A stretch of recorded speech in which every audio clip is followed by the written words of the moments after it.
Mas também pensei em falar com adolescente. Eu estou meio que devendo isso entre meninos e meninas, entre 12, 15, 16 anos, onde era uma turma formada, eu fiz isso voluntariamente, eu fui àquela ONG para aprender a mexer no computador. E vi pessoas da terceira idade ali, umas senhoras que se encontravam um dia da semana, então resolvi, não sei, me deu vontade de conversar com essas mulheres que achavam que a vida já estava perdida, que ninguém as via. Elas faziam um café da tarde uma vez por semana lá e botavam o papo em dia, né? Enquanto uma tricotava, outra trazia bolo, e eu achava aquilo, gente, a gente precisa se encontrar mais porque o universo está esquecido. E naquela época se falava muito na terceira idade, terceira idade, que hoje em dia não tem nem propósito mais falarmos sobre isso. Mas era um nicho de pessoas, e principalmente de mulheres, que não eram vistas, não eram pensadas mais, entendeu? Eram deixadas de lado. Então eu pensei em trabalhar com ela. Falei, começou a me dar aquela ideia, e eu escrevi muita coisa a respeito disso na época. Mas quando eu fui lá oferecer, qual não foi a minha surpresa? Eu me ofereci para trabalhar com adolescente, porque numa daquelas reuniões todo mundo falava de crianças, né? Trabalhava com criança, tinha gente lá que tinha outras pessoas lá que trabalhavam com as crianças, trabalhavam já com essa terceira idade, tanto é que tinha reunião uma vez por mês, por semana lá.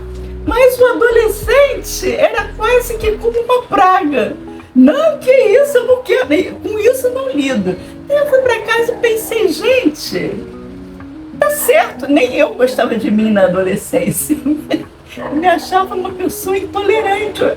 Eu vivia cheia de tudo, entendeu? Tudo me enchia.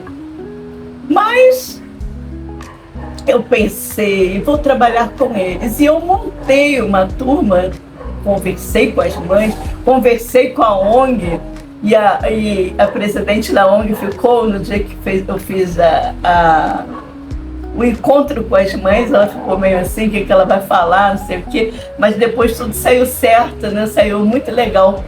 E foram meses muito bons para mim, porque era realmente entender o adolescente. E depois daquilo, e eu recebi muitos elogios, aqueles jovens recebiam muitos elogios, a conversa ali era muito gostosa, era muito enriquecedora. As tardes que eles ficavam ali conversando, que a gente conversava e que a gente não tinha medo de tocar em nenhum assunto, aquilo era muito bom. Eu fui vendo que ali na ONG foi se falando muito bem desses garotos, dessas garotas, né? Então, gente, que crianças são aquelas? Mas muito bom, no que eles passaram a não ter medo de se expressar, eles conversavam sobre livros e nada era obrigado na hora que eu conversava. Era um universo que também não tinha voz, porque eles são cobrados, mas você já está grande demais para fazer isso. Mas na hora que querem fazer alguma coisa, não, você não tem idade para fazer isso. Então eles estão num limiar, como a terceira idade também, né, num limiar de ter a responsabilidade, daqui a pouco acharem que eles não têm mais responsabilidade nenhuma e encostam de lado. E o adolescente é meio que encostado do lado.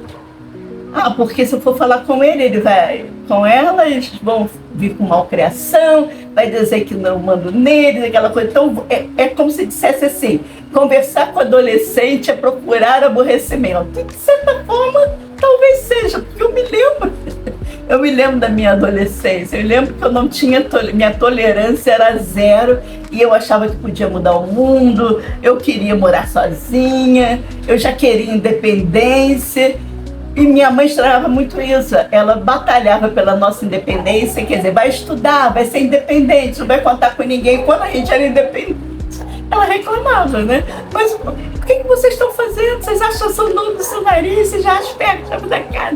Era uma coisa muito engraçada, com essa ruptura que começa a acontecer e que pode ser às vezes muito traumática para ambos os lados. Então eu também pensei em voltar a falar, mas eu estou destreinada, porque agora vocês só falam, né, através da internet e tem uma linguagem toda diferente. Eu não vou querer falar com vocês como se adolescente fosse, porque embora tenha alguma coisa muito rebelde em mim até hoje em dia, eu, na verdade, nunca fui adolescente, nem mesmo quando era, porque eu era muito engajada em algumas coisas, eu gostava de entender de política, por que algumas coisas aconteciam, por que era assim, né? Entender a minha sexualidade, entender por que eu não podia me expressar, porque aquilo não pegava bem como mulher, essas coisas essas restrições sociais, né, que chegam. Então, de certa forma, eu também nunca pude ser uma adolescente. Então eu estou pensando em fazer essas coisas, mas antes de tudo, eu espero que vocês tenham tido um excelente carnaval.